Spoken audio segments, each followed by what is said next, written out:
Romain Gobert, bonjour. Alors vous venez nous parler de la crème en matière de flexibilité et d'obligations chez La Française. Vous venez nous parler du fonds La Française, multistratégie obligataire. Alors effectivement, bonjour Anthony, c'est un fonds obligataire flexible international qui s'appelle La Française Multistratégie Obligataire. Aujourd'hui, et comme tu l'as évoqué, on a une vraie expertise obligataire à La Française puisqu'on gère un peu plus de 26 milliards avec plus de 20 gérants sur cet aspect obligataire. Donc on est un petit peu moins connu de nos partenaires sur cette classe d'actifs. Mais effectivement, multistratégie obligataire peut être dans les allocations, je pense, de nos partenaires.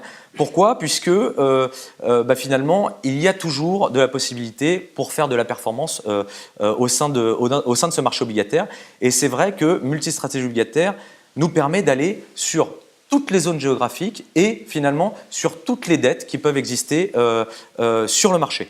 Et oui, parce que quand on voit les niveaux bas de taux d'intérêt et la menace qui plane en ce moment de la remontée des taux, on peut se demander quel est l'intérêt d'aller investir en ce moment sur des fonds obligataires. Mais vous nous dites non, il y a toujours des opportunités. Alors, tout à fait. Aujourd'hui, on est beaucoup moins, et je pense que les partenaires se le disent aussi, puisque la remontée des taux quand même va être présente, en tout cas sur les prochaines années, et on le voit déjà aujourd'hui. Mais la Française Multistratégie Obligataire permet finalement de shorter, donc de vendre une partie de son portefeuille, notamment pour des obligations d'État. Donc il arrive régulièrement que le gérant se positionne sur des positions short Bund, puisque l'Allemagne aujourd'hui est une valeur refuge, le flight to quality. Donc effectivement aujourd'hui se positionner en tant que vendeur de ces obligations-là, ça peut effectivement avoir du sens. Et puis se repositionner et être acheteur d'États périphériques, type le Portugal, type l'Espagne ou l'Italie, notamment sur des dettes indexées sur inflation. Donc ça effectivement c'est des choses que le gérant peut prendre en compte.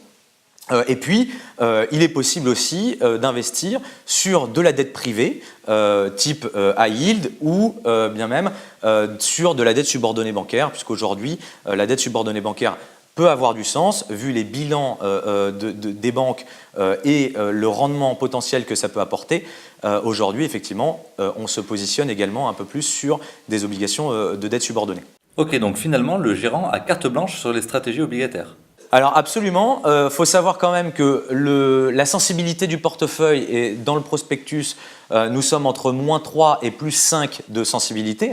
Donc typiquement à l'heure où je vous parle, on a une sensibilité négative du portefeuille, on est autour de -1,55 de sensibilité. Mais l'intérêt et l'objectif du fonds, c'est effectivement d'avoir entre 3,5 et 4,5 de performance nette annualisée avec une volatilité inférieure à 5%. Et une sensibilité négative sur un portefeuille obligataire, ça permet quand même de se protéger d'une remontée des taux. Finalement de se positionner et de se dire, quand bien même les taux montent, il est possible de se positionner en tant que vendeur de ces dettes-là pour effectivement gagner de la performance sur ce fonds. Allez Romain, s'il fallait trouver un slogan pour ce fonds, ce serait lequel ? Le slogan du fonds, je dirais… Comment trouver de la performance dans un environnement de taux bas ?